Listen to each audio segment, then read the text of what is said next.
के चुनाव पास आने वाले थे।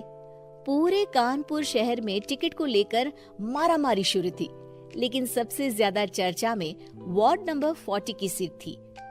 वो इसलिए क्योंकि इस बार वहां की सीट महिला के लिए आरक्षित थी।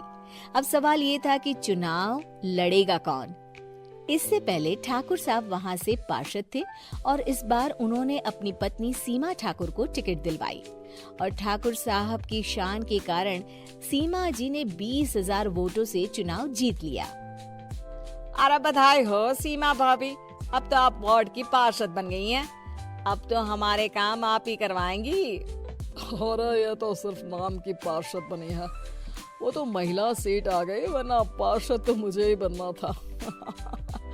अब भले ही चेहरा इसका होगा, लेकिन पावर तो मेरी ही होगी।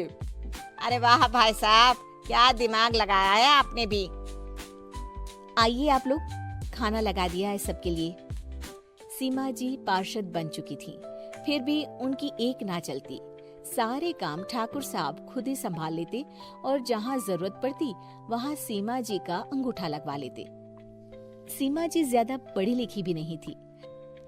एक दिन ठाकुर साहब और सीमा एक प्रोग्राम में जाते हैं। अरे ठाकुर साहब आप आ गए। ओहो, पार्षद मैडम भी आ गई है। स्वागत है आप दोनों का। लगता है हमारे पार्षद फंड का सही इस्तेमाल हो रहा है। चलिए अब उद्घाटन करते हैं। ये लीजिए ठाकुर साहब कैची, आप ही सबसे पहले प्रवेश कीजिए। सब लोग आगे निकल जाते हैं और सीमा जी पार्षद होने के बावजूद भी पीछे खड़ी रह जाती हैं। वो देखती हैं कि वेलकम बोर्ड पर उनका नाम है, लेकिन महिला होने के कारण कोई उनका सम्मान नहीं कर रहा। अगले दिन एक आदमी उनके घर आता है। अरे ठाकुर साहब नमस्कार। कल ना हम नोटिस किए कि हमारा घर तो अवैध है और नगर निगम वाले उसे तोड़ने आ रहे हैं। अरे कुछ कीजिए ना ठाकुर साहब। देखो भाई, मैं तो ज्यादा कुछ कर नहीं सकता, पर अगर तुम सबकी जेब गर्म कर दो तो कुछ हो सकता है। कुल मिलाकर 4 लाख लगेंगे। अरे 4 लाख ठाकुर साहब? अरे भाई, मैं अपने लिए नहीं मांग रहा हूँ। दरोगा है, इंजीनियर बाबू है, बड़े साहब है, सबको देना पड़ता है ना थोड़ा थोड़ा। बोलो है मंजूर? तभी वहाँ अचानक सीमा जी आ जाती हैं। अरे ये आप क्या कर रहे हैं? पहले इन्हीं लोगों से तो आपने वोट मांगे, अब इनसे ही पैसे ले रहे हो। अरे चुप रहो तुम, तुम्हारा काम है सिर्फ अंगूठा लगाना, तुम वही किया करो। मुझे दूसरे काम तुम मत सिखाओ, समझी? और तुम ना जाओ, अब पैसे लेकर आओ, वरना जेसीबी किसी भी वक्त आती होगी। सब कुछ ऐसे ही चलते रहता है। एक दिन सीमा जी और ठाकुर साहब को एक लोकल मीटिंग में बुलाया जाता है। वहाँ पर कई और अधिकारी लोग भी मौजूद रहते हैं। अब मैं चाहूंगा कि ठाकुर साहब हमारे बीच 2 शब्द कहें। मेरे प्यारे भाइयों और बहनों, आज मेरा सौभाग्य है कि मैं आप सबकी सेवा दिन रात कर पा रहा हूँ। आपने मेरी पत्नी को भारी मतों से जिताया है, इसलिए मैं आप सभी का शुक्रगुजार हूँ। मैं आप सबसे वादा करता हूँ कि हमेशा की तरह हमारे वार्ड में किसी को कोई तकलीफ नहीं आने दूंगा। सभी लोग तालियां बजाने लगते हैं।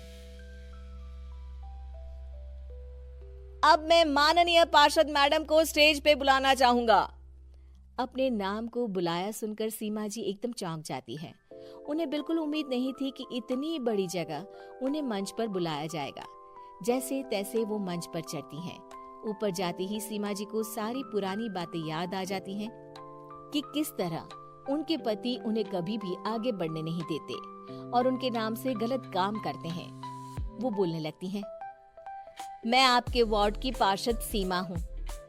आप में से बहुत कम लोग ही मुझे जानते होंगे, क्योंकि इससे पहले मुझे कभी ऐसा मौका ही नहीं मिला।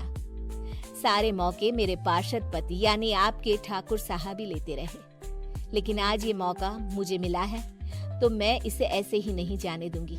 मैं आपको ये बताना चाहती हूँ कि आपके ठाकुर साहब मेरे नाम की आड़ में गैर कानूनी काम करते हैं, जिस पर अंगूठों के निशान मेरे होते थे। इसीलिए मैं अपनी गलती मानती हूँ और आज अपने पद से इस्तीफा देती हूँ, ताकि आगे से कोई गलत काम ना हो पाए। अब फैसला आप सबके हाथ में है कि आप हमें क्या सजा देना चाहते हैं। सीमा जी की बातें सुनकर ठाकुर साहब के चेहरे का रंग उड़ जाता है और वो शर्म से मुंह नीचा करके वहां से चले जाते हैं और पद से इस्तीफा देकर ही सही सीमा जी अपने आप में आत्मविश्वास महसूस करती हैं।